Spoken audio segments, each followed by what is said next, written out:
You open your eyes for the first time and congratulations. You're ordinary. Not the fun kind of ordinary. The kind that sits in an occult club folding paper ghosts while your PE teacher begs you to join track.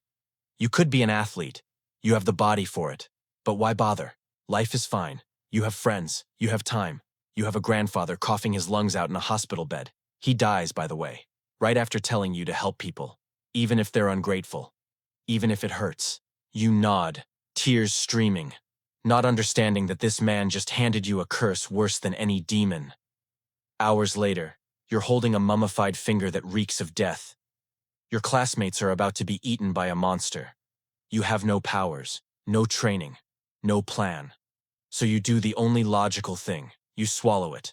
The finger of Ryomen Sukuna, the king of curses. 1,000-year-old massacre given flesh. And now he lives inside you, stretching in your ribcage like a cat finding a warm spot. Lucky you. A white-haired man appears. Gojo Satoru. Strongest sorcerer alive. He looks at you the way a child looks at a broken toy. Curious, amused, already bored. You should be dead, he says.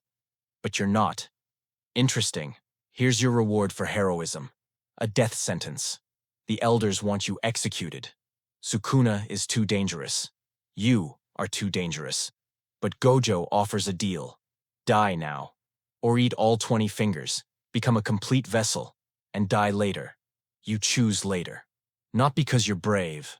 Because the thought of doing nothing, of letting people die when you could act, makes your stomach twist harder than any curse ever could. Your grandfather's words echo. Help people. You don't realize it yet, but your selflessness is a leash. And Sukuna is already learning how to pull it. You meet a boy who looks like you felt before all this started. Lost. Lonely. Watching horror movies alone because real life is scarier than anything on screen. Junpei. Bullied until his soul bruised. His mother drinks to forget she has a son. The world chewed him up and forgot to spit him out. You see yourself in him. A version without the grandfather, without the words, without the anchor. So you do what you always do. You try to help. You talk about movies, about curses, about how killing is never the answer. How everyone has a heart somewhere beneath the damage. Beautiful words. Naive words. Words that taste like cotton candy. Sweet, hollow, dissolving the moment reality touches them. Mahito is watching, the curse with a boy's smile and a surgeon's hands. He killed Junpei's mother and blamed the bullies. He sculpted Junpei's rage like clay. He waited for you to plant hope just so he could rip it out with roots and all. The trap springs. Junpei attacks his school. You stop him. You offer him a future, Jujutsu High, friendship, belonging. For one beautiful second, his eyes soften. Then Mahito touches him. Junpei's body twists. Bones crack. Skin stretches into shapes humans were never meant to take. He screams your name while his face melts into something unrecognizable. You beg Sukuna. Heal him. Please. I'll do anything. Sukuna laughs. Not a chuckle. A laugh. The kind that echoes in your skull at 3 a.m. for months afterward. Junpei dies in your arms, a warning wrapped in flesh. Everything you believed shatters on the floor. Killing is wrong. Everyone has a heart. You can save people if you just try hard enough. Lies. Comfortable lies you told yourself to sleep at night. Mahito leans close. Whispers the truth you've been avoiding. You are me. You reject it. Scream it's not true. But somewhere beneath the rage, a seed takes root. You will kill this thing. Not because it's right. Because nothing else matters anymore. Halloween in Tokyo. Thousands of costumes. Millions of lights.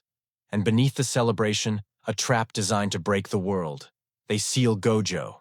The strongest. The untouchable. Gone in a box no bigger than a Rubik's Cube. You run into the chaos alone. Stupid? Yes. But sitting still while others fight feels worse than dying. Your body moves before your brain catches up. A recurring theme in your tragedy. Choso finds you first. Brother of the curses you killed. His blood becomes bullets, blades, chains. Your arm flies off. Your liver gets punctured. You should retreat. You don't. I understand my role, you say, coughing red. Even if I die, I'll take you down. You almost do. Almost. But almost doesn't matter in Jujutsu. Then you black out. Sukuna wakes up. 20 minutes. That's all he needs. Malevolent shrine opens over Shibuya. A domain that doesn't trap, it expands. Cleave and dismantle rain down on everything breathing. Thousands die. Bodies split like fruit. Families erased mid-sentence. Children become stains. You wake up covered in blood that isn't yours, surrounded by silence that used to be screams. The smell hits first. Then the memories. Every death plays in your head like a film you can't pause. You vomit, then whisper the only thought left. I should just die. But you stand. Because dying now makes you nothing but a murderer who gave up. Nanami finds you, burns covering his body. Half his face gone. He fought until his soul cracked. He looks at you, the boy he mentored, the kid he tried to protect, and speaks his last words. You've got it from here. Mahito kills him before the echo fades. Then Nobara falls. Her face, her eye, gone. You're alone, broken, empty. To-do appears, slaps your back, recites a poem about impermanence, tells you to keep moving, calls it punishment. You don't heal, you just stop bleeding. That's enough. For now. You stop pretending you're a hero. Heroes save people. You get them killed. Every hand you extend becomes a fist that punches back. So you make peace with a simpler identity. A tool. A cog. A thing that exercises curses until it breaks. Why are you here? Hikari asks, testing your resolve. Because my upperclassman told me to. He laughs, calls you empty, but notices your eyes burn too bright for someone who's given up. There's a disconnect between your words and your soul. You say you're nothing. Your body fights like everything matters. The culling game begins. Kill or be killed. Earn points with corpses. A tournament designed by a madman for entertainment. You fight Higuruma, a lawyer who lost faith in justice. His domain puts you on trial, not for your crimes, for Sukuna's, the Shibuya massacre. Thousands dead. Verdict? You plead guilty. The words leave your mouth before you can stop them. It wasn't your choice. You were unconscious. But the blood was on your hands. The screams live in your ears. Technicalities don't wash away corpses. Guilty. Guilty. Guilty. Higuruma earns the executioner's blade. One touch, and you die. But you don't let him swing it. You fight back. Not because you deserve to live. Because dying feels like quitting. And quitting means Sukuna wins. Higuruma sees something in you. Uses his points to change the rules. No more mandatory killing. Your guilt saved lives. The irony tastes like ash. Then Sukuna takes Megumi. Your friend. The one who found you. The first person who saw you as something other than a vessel. Gone. Swallowed by the monster you carry.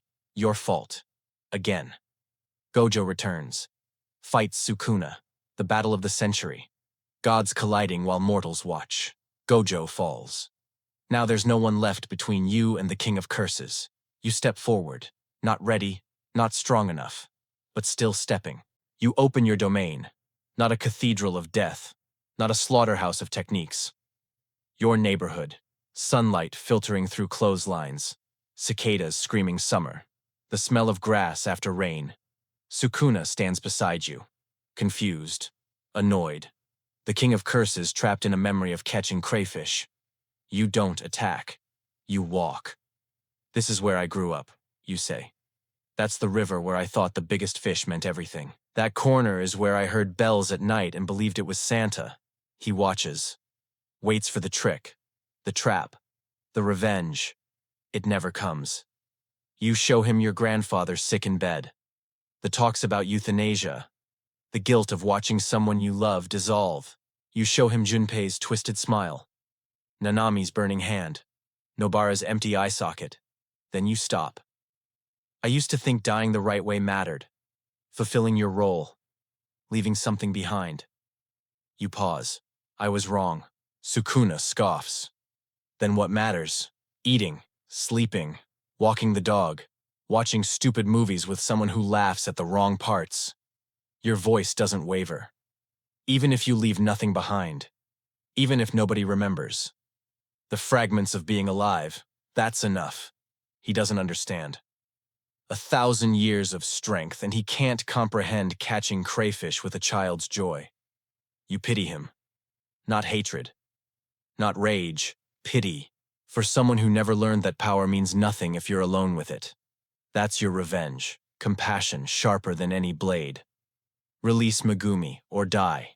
He refuses. Of course he does. Sukuna was never going to kneel. So you end him.